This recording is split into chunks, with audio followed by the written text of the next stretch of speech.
Welcome to Take Charge with Dr. Chichi, where nurses take control, break barriers, and build a future of financial freedom and career success. Whether you're burned out, ready to level up, or looking for the blueprint to thrive, you're in the right place. It's time to lead, grow, and win because your future starts now. Here's your host, Dr. Chichi. Hi, everyone. Welcome back to Take Charge with Dr. Chichi, the show where nurses and healthcare professionals reclaim their peace, power, and financial future.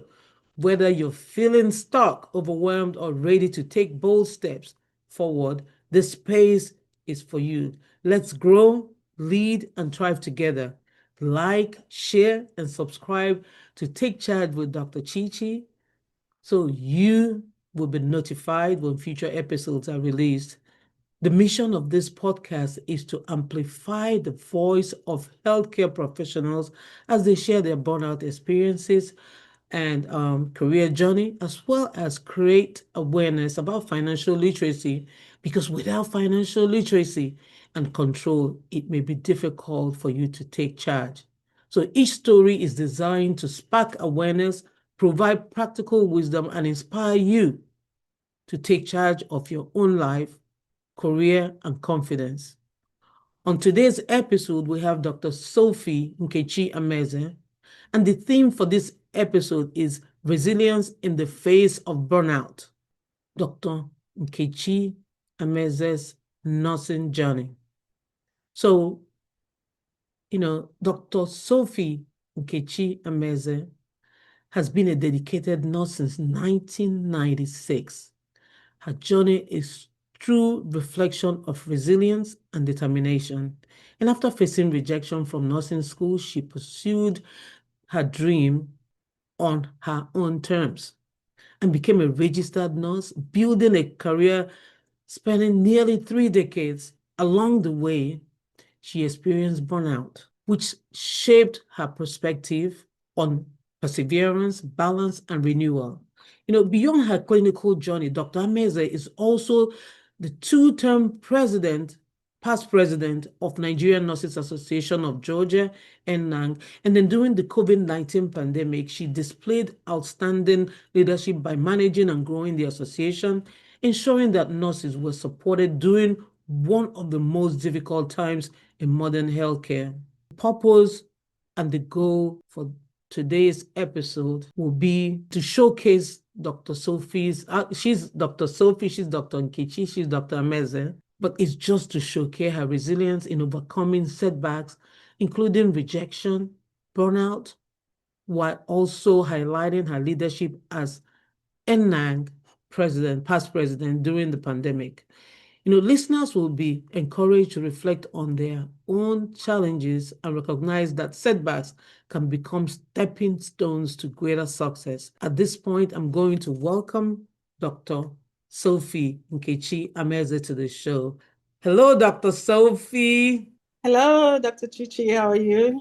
So nice to have you here. I'm so excited to have you. When I told you to come to the show, you're like, I am coming. And I was so excited. Thank you so much for coming to the show. All right. Thank you for having me. I'm excited. Let's do this. I like that. I like that. All right, Yeah. Dr. Amaeze, can you please share your nursing journey since 1996 and what motivated you to enter the profession? Okay. Well, thank you. 1996, I can remember. Well, let's just say I started from 1995 when I first seek admission into LPN school. Yeah. I've always, when I came to this country, prior to coming to this country, really, I was a teacher. Wow. Yeah. So when you come to the different country, the journey sort of takes a different turn, because you see what's surrounding that country. You see, you think, okay, well, how am I going to survive in this place? Mm-hmm. So I think the first thing I did was I asked questions, to figure out what would be the best thing for me and my, family moving forward. And I really I said, okay, when I looked into everything, it looked like healthcare was the place for me to go in order to continue that journey. So with everything, I started off really as a certified nursing assistant. A lot of our healthcare professionals here will know what that is. And I did that work for about 3 to 4 years. And after a while, it came to mind. I said, it's a good thing to do, but I think I need to move forward a little bit. I need to continue my journey. So I decided, okay, you know what? Let me apply to another LPN school, because I heard people talking about the LPN program. I said that's a stepping stone. That's something I think I can do, and so I applied to one. I think the school was called Atlanta Area Technical School. Wow. At the time.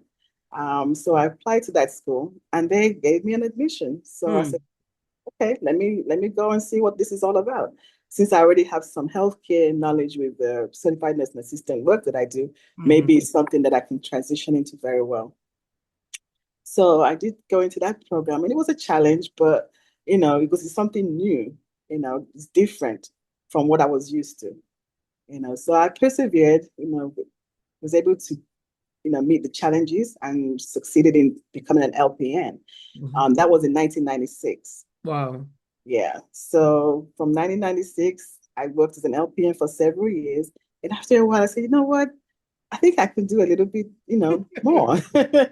So what I did, I went ahead and registered at a local university that time, Clayton State College, and started to take prerequisites to, progress my journey into getting at least my BSN or my associate degree in nursing. So that's what I did. So for 2 years, I was constantly, at the school taking up my prerequisites into the healthcare programs. I did that for, when I completed all my prerequisites, I said, okay, it's time for me to apply to the nursing program. So I did try, I applied, but it was back then, unlike these days, I think there's certain exams that you take in order to get into the school's nursing program. So, I wasn't successful at doing that initially. So I was told I had to. You would think with LPN that if you apply to RN school, it would be so easy. Yeah, you would think so, but it was back then. Things were different. I think the nursing programs were a little bit more strict in their admission processes. So I wasn't able to get in the way I wanted to get in, and that sort of demoralized me.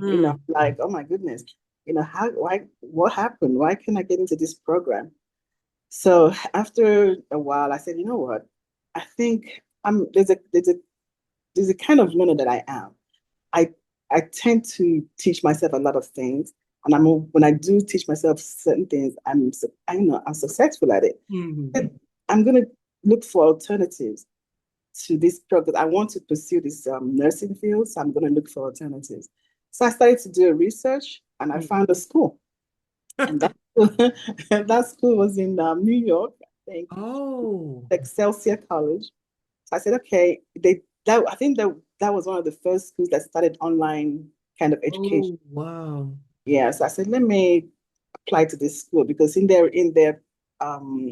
they had this thing about if you are an LPN, if you're an EMT, as long as you're in some kind of healthcare field, they can allow you to do do your nursing associate degree in nursing, but you have to read by yourself, take the exams. If you pass the exams, then you go to the clinical program.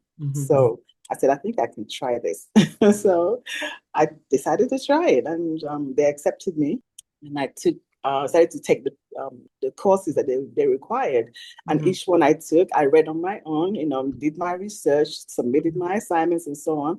And when it was time for me to take the exam, I'll go and take the exam, and I passed. So I continued doing this until finally I was able to clear all the prerequisites that they needed. And then they scheduled me to do clinicals. So they had clinical instructors here in Georgia who we met up with. And then those clinical instructors took us to certain hospitals, and we did our clinicals in those hospitals, and I passed. Wow. So I became an associate degree holder. Wow. Yeah. So, as an associate degree holder, I said, okay, you know what? After several years, I think I can do a little bit better. I think I can push myself a little bit more. So that's when I decided to register in another school to do my B, because I said, if I can do this on my own terms, be able to study and pass these exams, I can pursue this avenue. And that's exactly what I did. So for my BSN program, I did it the same way, studied on my own, took my exams, did all the things that they required, and I journeyed through with Wow. did the same for my master's. You can see the progression. So I Wow. pretty much did every single part of nursing from LPN, associate, BSN, then my master's degree program. I And did, your doctorate. yeah, and then finally I said, okay, I think I can now reach the goal of the nursing career that I've, put for myself, and which was to get my doctorate degree, which I finally. Wow. That's my journey. That's my journey. I'm telling you, whatever you just said now is going to inspire someone that is kind of stuck and like, I don't know how to do this. Yeah. You were determined, and what I hear you say is, or what I hear you tell people right now is, do not give up. Don't give up. Persevere, keep on pushing. As So, long as so you have feel, you yeah, can do it. that's right. So, I mean, what did it mean to you to finally become that registered nurse after being rejected from school? It It must have felt good. it felt good. I felt accomplished. I felt, Amazing. justified. I felt, I knew what my worth was. I knew what I could do, That's right. and then to have some people say, we're going to determine what you're going to do. And I was able to push through and share, did it on my own. Wow. Wow. And we talk about burnout a lot. You worked hard and you became who you are, right? But also, when I had a chat with you, you talked about you felt burnout, and I wanted to know, at what point did you begin to notice the signs of burnout, and how did they affect your career and personal life? Okay. Through the journey, I think a lot of people, immigrants, may relate to this program, to my Mhm. journey, because as an immigrant, when you come to this country, you meet so many challenges. That's So right. you have this thing of you have to go to school, Hmm. you're raising a family, and Hmm. you're working. You have to, so all these things were put together. So doing all those things at the same time sort of made it a little bit hard, but at the same time, you wanted to push through. But at the time, you have to pause and think, am I really doing this the right way?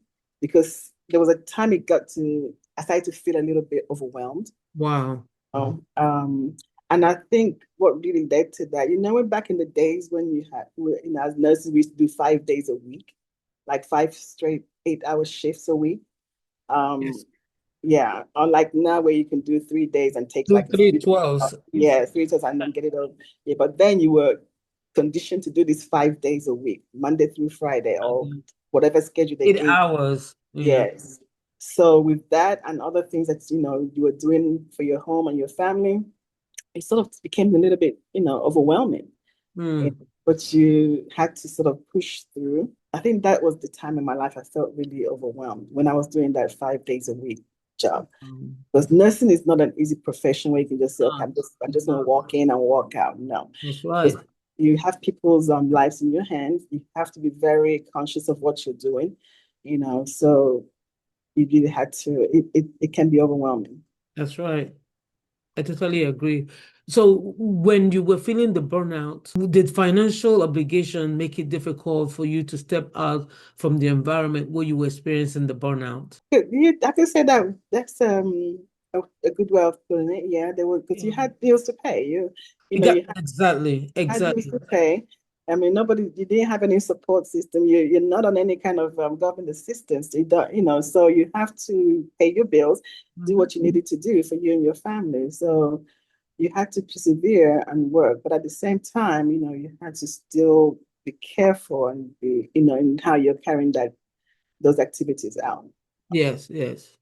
So what helped you to push through or recover from those moments of exhaustion and overwhelm that you just shared? What helped me, I think, at a point I decided, what, it would be a good idea to maybe schedule myself, a certain way so that maybe cut my hours or take more vacation time so Hmm. that I can be free to, to regroup. and able to, I would say, revamp myself in order to carry out the duties that I'm supposed to carry out. So there was a time I actually decided to do part-time. Yeah, so just sort of cut my hours, but after a while, went back to doing my regular shifts. But you have to know your limit. Yeah, but at least you knew when to cut down and start Yeah, going yeah, part-time. Yeah. yeah. But Especially, some people don't even know when to do that. They still repeat the same thing that is burning them out, or the same shift, or 5 days a week because of financial obligations, and they do it and do it, and then it leads to something else. yeah. You have to know your limit. You have to Yeah. know how much you can cope. And like healthcare is not a field that you should say I'm going to push through. Yes. There's a lot involved. So you have to have be stable mentally in order to be able to carry out your duties. So That's right. mhm. So if you look back now, let's just move back. If you look back those days, Yeah, right? What yeah. would you say were the biggest lessons burnout taught you? Um, to be more to take time for myself, Mm-hmm. to know when to say, enough, and just to know when to take care of me, because that was very important. Because health-wise, if you don't do it, it will show on your health. It will tell. You would You tell. you start being very fatigued. You start having unnecessary health issues that you shouldn't really be having. So that's what it taught me. You need to slow down. Self-care. Self-care. And Yes. and and according to, and Dr. IBM, she was on the show. She Okay. said, "Do you?" Yes. Do you? And that's Do a you? very good one. Do Yeah, she you? said, she Yeah. said, she said, "Do you?" Like, Yes. take care of you first. Mhm. It's very important. You have to take care of yourself. If you don't take care of yourself, how can you take care of another person? It reminds me of being in the plane, and they'll tell you to buckle. If anything start happening, take care of yourself. Put your mask on before you can take care of your And child. and Something that like is a very right thing. That's a very good way of seeing it. yes, You, yes. yeah, you have to secure yourself first, and then you're able to function. Um, Dr. Sophie, you're the past president of Nigerian Nurses Association of Mhm. Georgia, a two-term president of NNAG. That's what Nigerian Nurses Association is called for short, NNAG. So how did you manage and grow the association during the pandemic? Because I know that you worked so hard to get this association going, even when everyone was on lockdown, things were still moving well, and the association was progressing and thriving well. So, what or how did you manage to grow it? Okay. Well, thank you for that question. That was a very trying time for everybody. Mm, Prior to, I think, to be the pandemic, I was the president until the pandemic hit. mhm, mhm. At that time, we used to have our little face-to-face meetings. We all, did everything the way we usually did. And then when the pandemic hit, it was like everything had to change.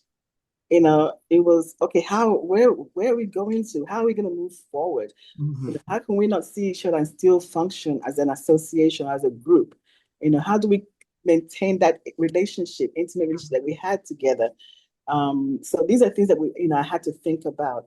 And I had support, a good support system from the executives of the association and from the members. The members of the association were so awesome.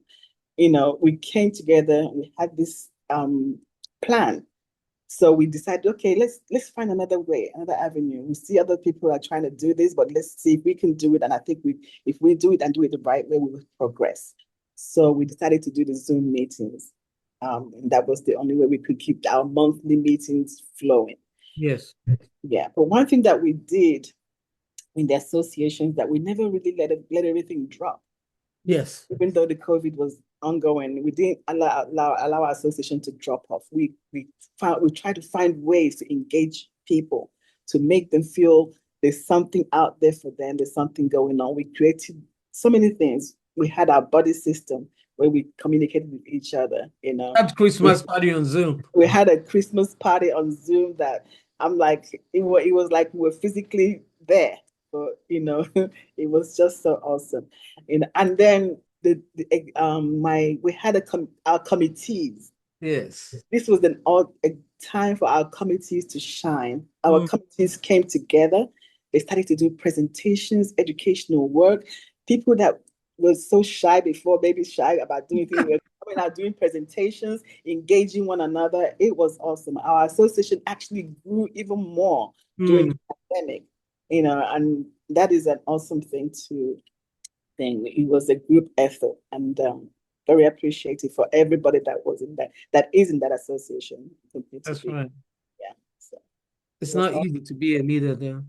It was a trying time because there were so many things that were drawing you everywhere, so many things, but you still had to keep it together. Yeah. So on that note, what challenges did you face leading NNAG during such a difficult time, and what successes are you most proud of? The challenges I faced at that time was the challenges of like we're not seeing each other. Yeah. We don't really know how people are doing, even though we come on the meetings. Talk to them on the phone. Yeah, just talk. But just to talk, that was just the challenge of not being able to communicate face to face, one on one, to know how everybody is. Yeah. But like I said, what I will benefited is the growth that we had during that time, the solidarity, the togetherness that we had at that time was awesome. There was a lot going on. A lot of people had, challenges, both with their families and so on, but we all came together and supported one another. So that was a very good time. That's something that I look back to and I said, wow, we really did it. So would that say that's what you were proud of? Yes. What was the most thing that you were proud of? The most thing that I was proud of is that, I was like, this association is really top notch right now. It was so funny because I guess you had to do this. Pat yourself on the back. Because when you think about it, a lot of associations, things people sort of drop off, but we thrived. We thrived during that time. I think NNAG became stronger then. Yeah, we thrived. We really did. And I really appreciate everybody's effort. And the journey was just teamwork. It was teamwork. We did it. Yes, yes. So how do you balance purpose, family, and wellness in your life? Oh, well, I mean, this life we're in is it's a journey. It's a journey, and a lot of times you have to know what's right for you, know what's right for your family, and move with it. I know what I want in life, and I've always, known my way of getting it. The school thing is an example to you. I knew I wanted to reach this particular goal, and I had to find ways of doing it. So, and I found ways that was very good for me, and I felt really comfortable and happy that I achieved the goals that I wanted in life. Yeah. So, I think the most important thing is that knowing. If you know, then you're able to balance, right? Yeah. Knowing it's just I don't know how to explain it. It's just something you have to resolve within yourself that you're going to do, and you're going to succeed in certain things, and know when to stop. When to stop, knowing when to say no. Know when to say no. Those are very important because being a yes person at times can be detrimental. So that's right. That's right. Yeah. So if I may ask, what advice do you have for nurses and healthcare professionals currently struggling with burnout? Oh, yes.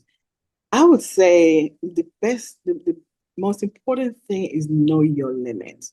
Know your limit. When to stop, know when you're fatigued. No, you just don't want to create a dangerous situation around yourself because you have to work, you have to do something. Take that time off. A lot of times, because you'd be surprised to know that a lot of nurses have accumulated what we call our PTO time. This is vacation time, right? Yeah, paid time. And sometimes we don't use it. We don't even understand that we can use it. You have sick time. They don't understand that they can use it, and they're struggling through. No, these are things that were put in place by the system for you to use, so that if you're having that burnout time or whatever, you use them. and then you're able to recoup and go back to functioning effectively. So Recharge. yeah, recharge, take time out for yourself. I think one thing I used to do a lot before, when back in the days is when I used to come back from work. And once I get into the house, get myself together, I take like 30 minutes and just sit still. And just sit still and don't think about anything and just relax, get my mindset out. Because after driving through the traffic and everything, you just sit still. And then that sort of used to bring a sort of calmness to me. And then I can get back up and then start doing other things that I have to do. There's a spot in my couch that I just come in and I sit there and I relax. Yeah. Another place that I go into recharge is the toilet. I sit down there quietly. I mean, it's too much information, but I'm telling you, this might help someone else. Yeah. Find somewhere private, sit down and just find somewhere private. Nowadays the women have what they call the she shed. If you have your she shed, go to it. Recharge, unwind.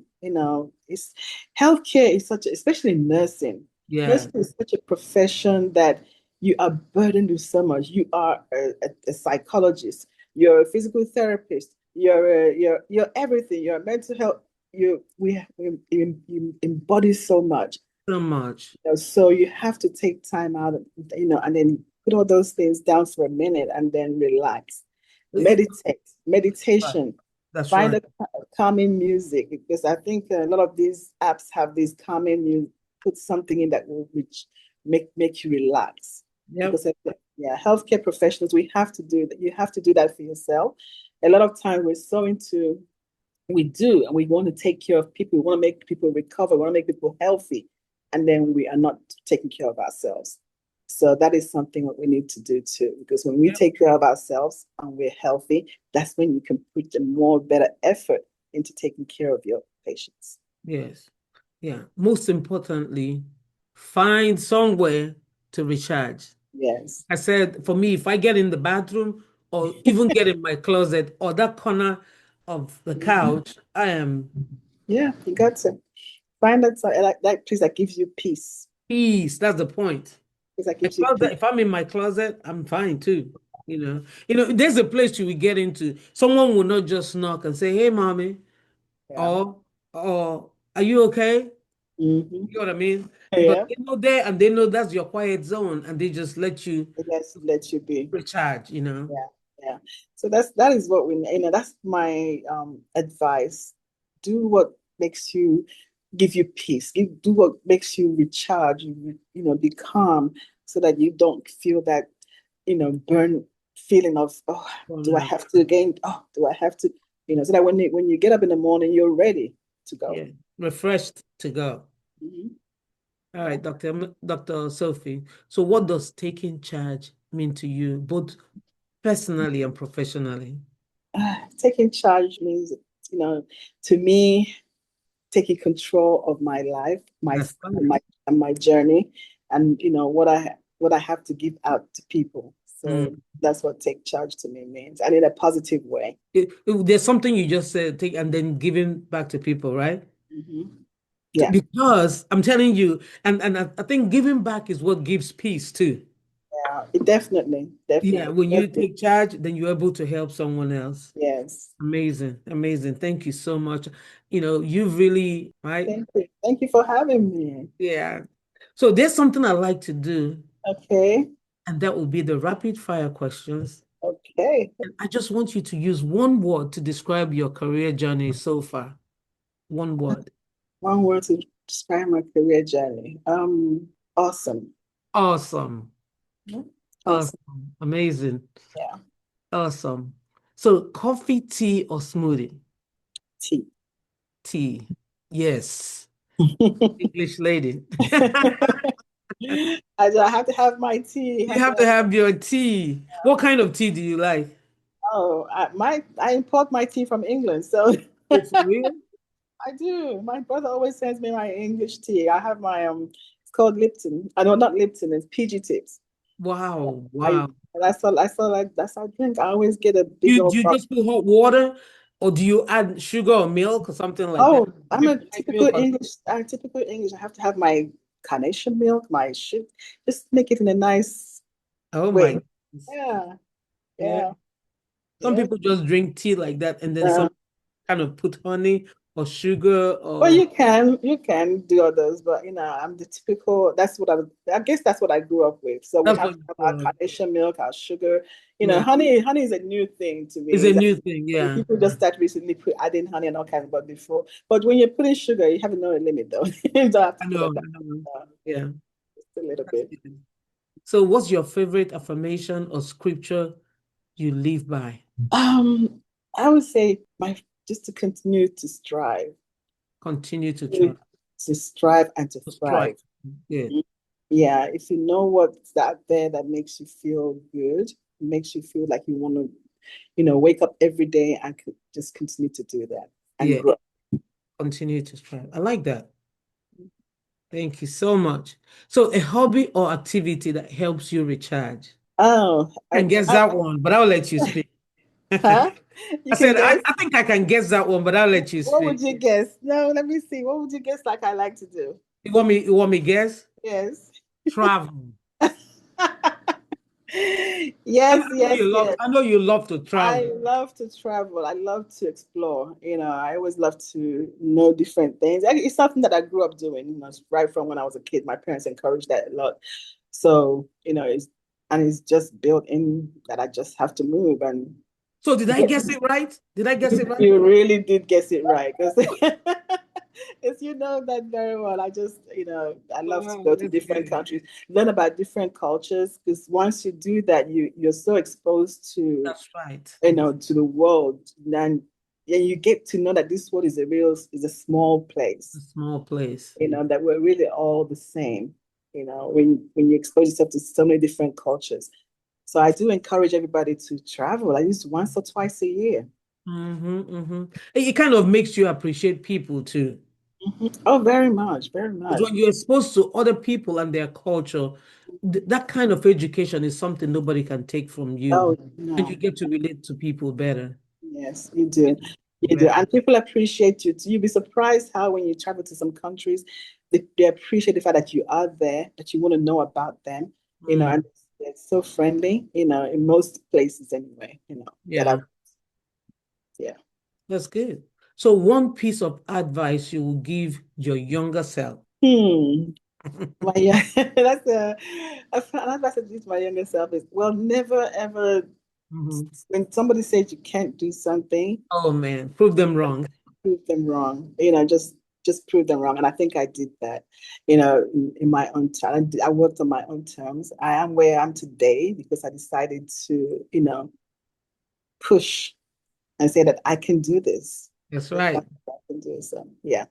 That's good. That's But good. never let anybody dim your light or try to hold you back.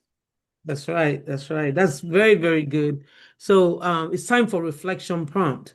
So think about a challenge, rejection, or leadership responsibility you faced in your career. How did it shape you? What steps can you take today to turn that experience into an opportunity to grow for growth and leadership? So write it down and commit to it and take charge. Burnout and leadership responsibilities often come with financial stress, as we know. Reflect on whether money or obligations are holding you in a place that no longer serves your health or happiness. So, what steps can you take now to create financial freedom so you can make professional and personal choices with confidence and peace of mind? Email me at takechargewithdrchichi@gmail.com. Let's talk about it. You know, I want to thank Dr. Sophie for joining us today and for sharing her inspiring journey. And Dr. Sophie, your resilience, honesty, and leadership will surely empower many health professionals who are navigating burnout and searching for direction. So if Dr. Sophie's story resonated with you, share this episode with a colleague, a friend, or a family member. Don't forget to subscribe and join the Take Charge community to learn more about building resilience and overcoming burnout and leading with courage. Follow us on YouTube at Take Charge with Dr. Chichi, Take Charge with Dr. Chichi, or email at takechargewithdrchichi@gmail.com. Thank you so much, Dr. Sophie, for coming to the show. Welcome. Your story, your testament of power, of resilience, determination, and faith will touch someone's life. Thank you so much for coming. And then for our viewers watching, just remember that your setbacks do not define you. With courage and vision, you can take charge of your health, your career, and your future. Burnout is not your identity. You are not alone. You are created for more peace, more purpose, more power. You have the power to rewrite your story. Don't settle, take charge, because your future starts now. Your well-being matters. Your purpose is too valuable to burn out. Until next time, take charge and bye for now. Take Charge with Dr. Chichi is a brand of Sparkling Star Development Strategies LLC. The information provided is for educational purposes only and does not constitute financial, legal, or medical advice. Financial services are offered independently by Dr. Chichi in accordance with applicable licensing and regulatory standards. Thank you for watching.